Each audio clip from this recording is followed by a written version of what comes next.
देखिए हमने profit and loss appropriation account बनाना सीख लिया, हमने पार्टनर्स कैपिटल अकाउंट बनाना भी सीख लिया, लेकिन इनको और अच्छे से समझने के लिए हम इनकी जर्नल एंट्रीज भी देखते हैं, जिससे ये दोनों अकाउंट्स हमें और भी अच्छे से समझ में आएंगे। देखिए सबसे पहले जर्नल एंट्री क्या आएगी, जब हमारे पास एग्रीमेंट यानी कि पार्टनर्स के पास एग्रीमेंट होता है, तो सबसे पहले हमारी जर्नल एंट्री क्या बनती है, on introducing capital by partners in business. खैर ये जो जर्नल एंट्री है कैपिटल लगाना, ये तो तब भी होता है जब उनके पास एग्रीमेंट ना हो, क्योंकि कैपिटल लगाना तो पार्टनर की ड्यूटी होती है और कैपिटल लगाए बिना तो बिजनेस जो है वो चलने वाला नहीं। तो ये तो दोनों तरफ से ही ये जो जर्नल एंट्री होती है, चाहे वो एग्रीमेंट उनके पास हो या ना हो। सो जब भी कैपिटल इंट्रोड्यूस की जाती है बिजनेस में पार्टनर के थ्रू, तो क्या जर्नल एंट्री बनेगी, बिजनेस में कैश आया है so cash account debit to, पहले क्या लिखते थे हम, जब सोल प्रोप्राइटरशिप होता था हमारा, हम लिखते थे cash account debit to capital.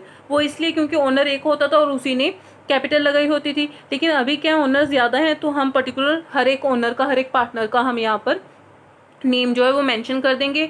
For example आपका पार्टनर एक्स और वाई हैं, तो आप लिखेंगे टू एक्स कैपिटल और टू वाईज कैपिटल। तो अब जितने भी पार्टनर्स हैं उनका नेम आ जाएगा, और जिसने जितनी कैपिटल लगाई है उतने अमाउंट से हम उसको क्रेडिट कर देंगे। तो ये जनरल एंट्री हो गई जब कैपिटल जो है वो इंट्रोड्यूस की जाती है बाय पार्टनर।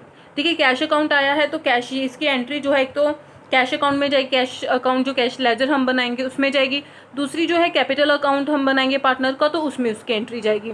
तो ये दो जो एंट्री है, एक कैश अकाउंट की हो जाएगी और एक कैपिटल अकाउंट की हो जाएगी, क्योंकि कैपिटल यहाँ पर इंट्रोड्यूस की गई है। इसमें profit and loss appropriation account का नाम नहीं आ रहा, तो इन दोनों में से कोई भी एंट्री जो है profit and loss appropriation account में रिकॉर्ड नहीं की जाएगी। Next is on introducing loan by partner. देखिए अगर कोई पार्टनर लोन इंट्रोड्यूस करता है, लोन का मतलब कुछ एक्स्ट्रा जो पैसे हैं वो उधार पर बिजनेस को दिए जाते हैं बिजनेस चलाने के लिए थ्रू ओनर और पार्टनर, तब क्या एंट्री होती है, बिजनेस में पैसा आ रहा है तो कैश अकाउंट डेबिट होगा, और जिसने भी लोन दिया है उसका पर्टिकुलर नेम आ जाएगा टू वाइज लोन और to X loan to Y's loan. तो वहाँ पर जितना अमाउंट से उन्होंने लोन दिया है वो उसको क्रेडिट कर दिया जाएगा। यहाँ पर भी देखिए कैश अकाउंट आ रहा है, तो कैश अकाउंट में जाएगा इसका एक एंट्री, और दूसरा लोन अकाउंट में जाएगा। तो यहाँ पर भी profit and loss appropriation account का कोई भी रोल नहीं है। नेक्स्ट आता है ऑन इंटरेस्ट ऑन कैपिटल। देखिए जब इंटरेस्ट ऑन कैपिटल जो है वो अलोक किया जाता है, तब क्या होता है, दो चीज़ें होती हैं। पहले इंटरेस्ट ऑन कैपिटल जो है पार्टनर को अलोक किया जाता है, और फिर इंटरेस्ट ऑन कैपिटल जो है वो एंड लॉस एप्रोप्रिएशन अकाउंट में से उनको वो इंटरेस्ट ऑन कैपिटल दे दिया जाता है। तो पहली एंट्री आ जाएगी जब इंटरेस्ट ऑन कैपिटल उनको अलोक किया जाता है पार्टनर्स को, तब क्या एंट्री होगी, देखिए interest on capital account debit to partners capital account. तो ये दो एंट्रीज हैं इंटरेस्ट ऑन कैपिटल अकाउंट, एक तो इंटरेस्ट ऑन कैपिटल अकाउंट में जाएगी जब इंटरेस्ट अलोक किया जाता है, सिर्फ अभी अलोक किया है, दूसरी उनके पार्टनर्स कैपिटल अकाउंट में जाएगी। तो यहाँ पर भी profit and loss appropriation account का कोई भी रोल अभी तक नहीं है। कौन सी एंट्री थी ये, for allowed interest on capital, तब इंटरेस्ट ऑन कैपिटल अकाउंट को हम डेबिट करके टू पार्टनर्स कैपिटल अकाउंट को क्रेडिट करेंगे।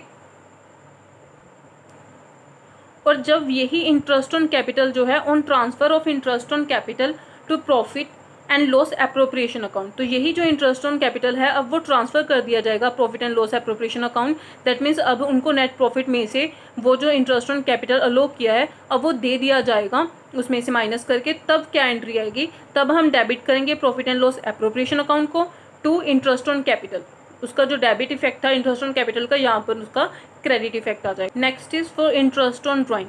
देखिए हमने जैसे इंटरेस्ट ऑन कैपिटल किया बिल्कुल वैसे ही इंटरेस्ट ऑन ड्राइंग है। इंटरेस्ट ऑन ड्राइंग सबसे पहले चार्ज करने पर पार्टनर्स कैपिटल अकाउंट डेबिट हो जाएगा to interest on drawings account हमारा क्रेडिट हो जाएगा। देखिए ये तो बहुत सिंपल सी जनरल एंट्रीज है जो अब तक हम 11th स्टैंडर्ड में कर आए हैं, हमने ऑलरेडी ये सब चीज़ें समझी हुई हैं। पार्टनर्स कैपिटल अकाउंट को हम डेबिट कर देंगे, तो ये एक एंट्री इसकी कैपिटल अकाउंट में होगी, तो दूसरी एंट्री इंटरेस्ट ऑन ड्राइंग्स की होगी। On transfer of interest on drawing to profit and loss appropriate account. देखिए पहले तो हमने सिर्फ चार्ज करना अलो किया था ड्राइंग का, लेकिन अब जब हम उसको एक्चुअल में चार्ज करके अपने प्रॉफिट नेट प्रॉफिट में ऐड कर देंगे तो क्या हो जाएगा, interest on drawing account debit to profit and loss appropriation account. तो ये एप्रोप्रिएशन अकाउंट को क्रेडिट कर देंगे और इंटरेस्ट ऑन ड्राइंग अकाउंट को डेबिट कर देंगे।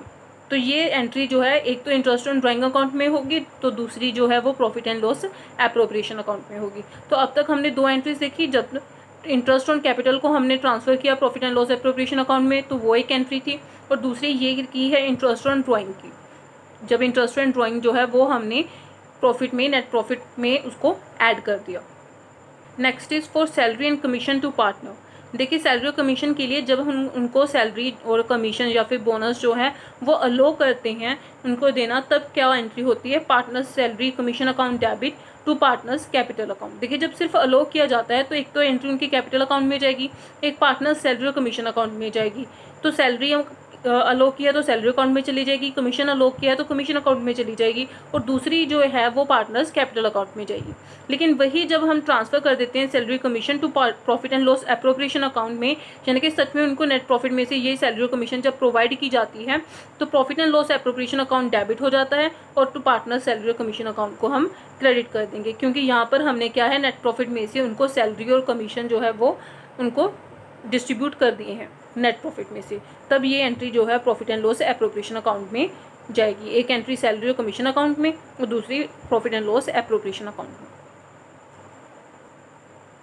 Next is for transfer to reserves. देखिए मैंने आपको बताया था रिजर्व्स वो होते हैं कि पार्टनर कुछ पैसे को कह सकते हैं कि ये पैसा हमें अभी नहीं चाहिए, लेकिन हम इस पैसे को बाद में जो है निकाल लेंगे, तो अभी बिजनेस में इस पैसे को रखिए। तो तब क्या एंट्री होती है, profit and loss appropriation account to reserves account, क्योंकि हमने अब एक रिजर्व अकाउंट क्रिएट कर लिया है जिसमें उनका प्रॉफिट का वो शेयर जो अब वो अभी नहीं लेके जाना चाहते उसको ट्रांसफर कर दिया है। तो profit and loss appropriation account debit हो जाएगा, क्योंकि उसमें से तो पैसा निकल चुका है as a reserve to reserve account debit, sorry credit to reserve account को हम क्रेडिट कर देंगे, profit and loss appropriation account को डेबिट करेंगे। डिस्ट्रीब्यूशन ऑफ प्रॉफिट्स, देखिए लास्ट में जो ये सब चीज़ें अलो करने के बाद जो प्रॉफिट बच जाता है वो भी एज अ प्रॉफिट पार्टनर्स को ही मिलना होता है, वो भी नेट प्रॉफिट में से एक डिस्ट्रीब्यूशन ही है। सो वहाँ पर भी हम क्या करेंगे, profit and loss appropriation account को डेबिट करेंगे and to partners capital account को क्रेडिट कर देंगे, क्योंकि यहाँ पर सीधा सीधा प्रॉफिट जो है वो कैपिटल अकाउंट में प्लस हो रहा है। पहले जो चीज़ें हमने अलो की थी, चाहे वो इंटरेस्ट ऑन कैपिटल हो, ड्राइंग इंटरेस्ट ऑन ड्राइंग हो या कमीशन हो, सैलरी हो, तो वो क्या थी, वो प्रॉफिट ही थी और कैपिटल अकाउंट में ही प्लस होंगी, लेकिन उनका बस नाम अलग था। एक को सैलरी का नाम दे दिया, कुछ को कमीशन का नाम दे दिया, किसी को इंटरेस्ट ऑन कैपिटल का नेम दे दिया, तो वो सिर्फ नाम चेंज किया था वो प्रॉफिट ही। और ये है सीधा सीधा प्रॉफिट जिसको हमने प्रॉफिट ही रखा हुआ है और वो सीधा कैपिटल अकाउंट में जाकर प्लस हो जाएगा। तो इसकी भी एक entry profit and loss appropriation account में होगी, तो दूसरी पार्टनर्स कैपिटल अकाउंट में होगी। तो जो हमने अपनी अकाउंट समझा था profit and loss appropriation account और पार्टनर्स कैपिटल अकाउंट, ये उसकी कुछ जर्नल एंट्रीज थी। देखिए जर्नल एंट्रीज के थ्रू हमें जो पार्टनर्स कैपिटल अकाउंट और profit and loss appropriation account बहुत अच्छे से और भी क्लियर हो जाता है कि कैसे वहाँ पर एंट्रीज होती हैं। वैसे इसमें कुछ भी डिफिकल्ट नहीं है, और जैसे इसके न्यूमेरिकल्स करते जाएंगे ये कंसेप्ट और ज़्यादा अच्छे से क्लियर होते जाएंगे। तो अभी तक मुझे पूरा विश्वास है आपको पार्टनर्स कैपिटल अकाउंट कैसे बनता है, profit and loss appropriation account जब हमारे पास यानी कि पार्टनर्स के पास एग्रीमेंट होता है तब कैसे बनता है, वो बहुत अच्छे से क्लियर हो गया होगा।